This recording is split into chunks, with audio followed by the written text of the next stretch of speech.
Comment former de manière efficace, agréable et au moindre coût du personnel médical? Eh bien, au centre hospitalier de Québec et de Marseille, on a trouvé des solutions. Un nouveau système qui permet d'apprendre avec des quiz, des avatars, des vidéos, le tout sur Internet, à l'hôpital comme à la maison, de manière sérieuse et efficace. Comment ça marche? Eh bien, vous allez le voir tout de suite.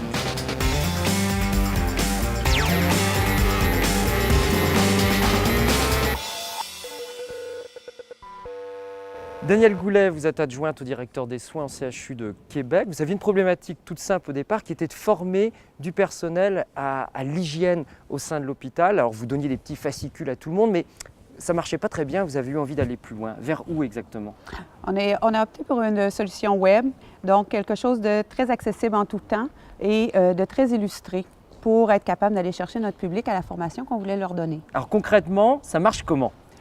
Concrètement, l'étudiant ou l'apprenant s'inscrit sur le web, fait les formations en direct et après 15 minutes, des formations très brèves avec un avatar qui explique le concept. Et à la fin de sa formation, il y a sa diplomation et la formation est complétée. Alors le principe est très ludique. On a un avatar, on a des vidéos, on a des quiz, on trouve vraiment tout pour retenir l'attention de la personne qui apprend.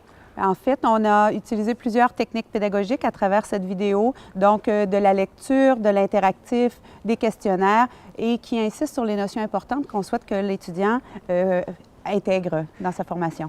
Et ça, c'est très important parce que vous, en tant que formateur, en tant qu'organisme de formation, vous suivez petit à petit la progression des étudiants. On suit la progression, on a besoin d'une traçabilité aussi, que la formation a bien été réalisée et c'est ce que nous permet cette solution, d'avoir cette traçabilité qui est recherchée pour le personnel de la santé. Et comment cette solution de téléformation, alors qu'on peut faire à l'hôpital, qu'on peut faire aussi chez soi, comment est-ce qu'elle est perçue par les personnes qui apprennent? Est-ce que ce n'est pas perçu comme une solution quand même à moindre coût par rapport à une formation classique physique?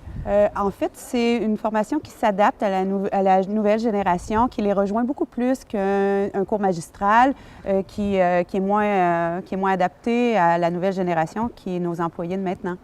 Au départ, vous avez monté cette solution en disant c'est une solution pour mon hôpital, avec mes manières de faire. Et puis vous êtes aperçu que finalement, ça pouvait être ouvert à beaucoup de monde. En fait, la problématique étant en hygiène hospitalière, c'est l'exemple, étant pareil partout, on a décidé de généraliser les concepts pour qu'elles puissent être transférables d'un milieu à un autre. Donc, d'un projet local, c'est devenu un projet régional et provincial par la suite. Et ce qui est intéressant, c'est que le personnel a été tellement enthousiasmé par la solution qu'au départ, vous êtes parti de l'hygiène des mains, mais aujourd'hui, vous présentez énormément de modules qui ont été proposés non seulement par votre établissement, mais aussi par d'autres. En fait, on a un portfolio, on a un portefeuille. Donc, tout le monde contribue régionalement au portefeuille de compétences en ajoutant des formations dans leur champ de spécialité. Donc, on a une vingtaine de formations disponibles sur cette solution. Ouais, elle a déjà été adoptée par les hôpitaux de Marseille également. L'avenir aujourd'hui pour cette solution, c'est quoi? Je pense que c'est une solution de l'avenir.